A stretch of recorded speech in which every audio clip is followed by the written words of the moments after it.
Écoutez, en tant que directeur des services techniques sur deux collectivités, villes et agglomérations, en fait, on essaye d'avoir une vision la plus large possible de l'ensemble de notre patrimoine.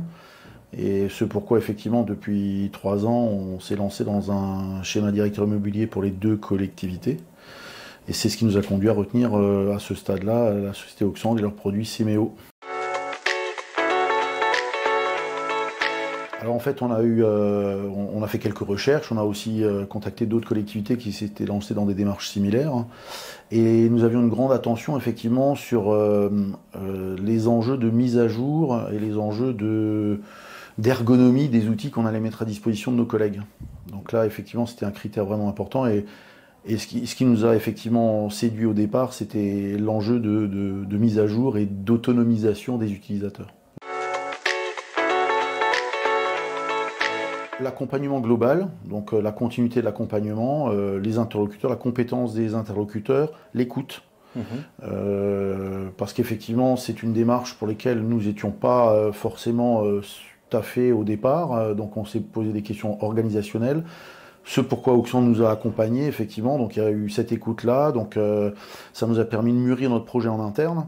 Et effectivement, essayer d'aboutir à quelque chose qui soit partagé tant au niveau des services utilisateurs, avec effectivement une attention particulière au rendu attendu pour les directions et les élus avec lesquels nous travaillons au quotidien. Alors, ils sont plusieurs types. Alors, je vais être un peu introspectif. Au départ, il y a une structuration interne des directions, direction du patrimoine bâti. Nous avons conduit en fait une mutualisation des services depuis quelques années, et donc avec des origines de données, des origines de connaissances des patrimoines, tant de la ville d'un côté ou de l'agglomération de l'autre, très diverses. Et la structuration autour d'un outil unique comme Auxangle nous a permis effectivement de nous poser différentes questions. Donc effectivement, c'est d'abord et avant tout une structuration interne de nos équipes. Parler le même discours, les critérisations que nous avons retenues, qu'on a retenues ensemble. Et ça, effectivement, c'était une démarche structurante. Ensuite, effectivement, il y a les aspects plus externes. Même si on n'est pas effectivement au bout de la démarche, c'est aussi des enjeux de vocabulaire, de connaissances, de socle de connaissances minimum, me semble-t-il, pour pouvoir appréhender la meilleure gestion patrimoniale possible, notamment auprès de nos élus. Des élus de collectivités comme les nôtres sont élus pour une période courte à l'échelle d'un technicien que je suis. Quand on part sur un mandat de 6 ans, c'est extrêmement court quand on est face à des patrimoines qui sont voués à durer de nombreuses années.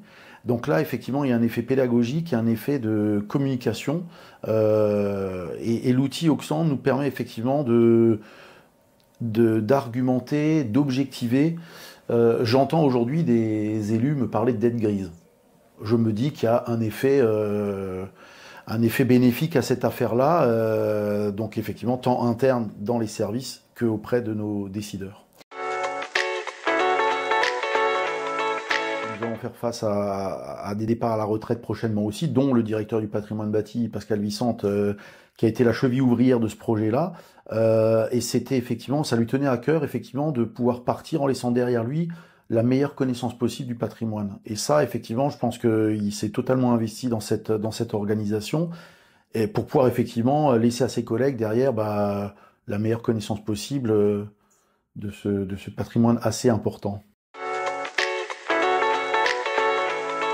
Alors donc continuer à consolider les connaissances, parce que comme je vous le disais, l'origine des connaissances est un peu diverse entre une ville d'un côté et puis une agglomération un peu plus jeune de l'autre. Donc c'est continuer à consolider ces connaissances et basculer vers un schéma directeur avec la composante énergétique.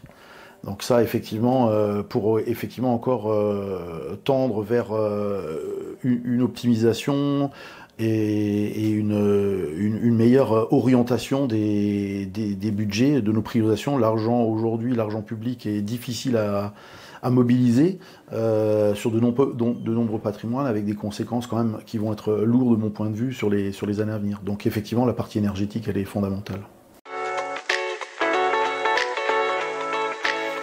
Alors, je ne veux pas vous répondre non. Donc déjà pour la qualité des échanges, la compétence des interlocuteurs qu'on a eu depuis 4 ans, l'ergonomie de l'outil, vraiment, parce que alors on a eu la chance en interne effectivement d'avoir des gens qui se sont mobilisés, donc qui s'approprient l'outil au quotidien. Donc je suis pas du tout moi l'expert Siméo de la maison, hein. Mais en tout cas j'ai des collègues qui effectivement s'en sont emparés. Donc cette partie autonomisation, ça c'est vraiment très riche. Et ce que nous apprécions collectivement aussi, c'est les richesses des échanges. Alors effectivement, soit avec la société Auxandre, mais également avec les journées utilisateurs qui sont organisées. Et là, c'est vraiment très très riche parce que ça nous permet de rencontrer effectivement nos pairs, d'autres gestionnaires de patrimoine de différentes natures, hein, que ce soit des départements, des régions, avec d'autres tailles de patrimoine, d'autres problématiques. Et ça, effectivement, ça nous nourrit au quotidien.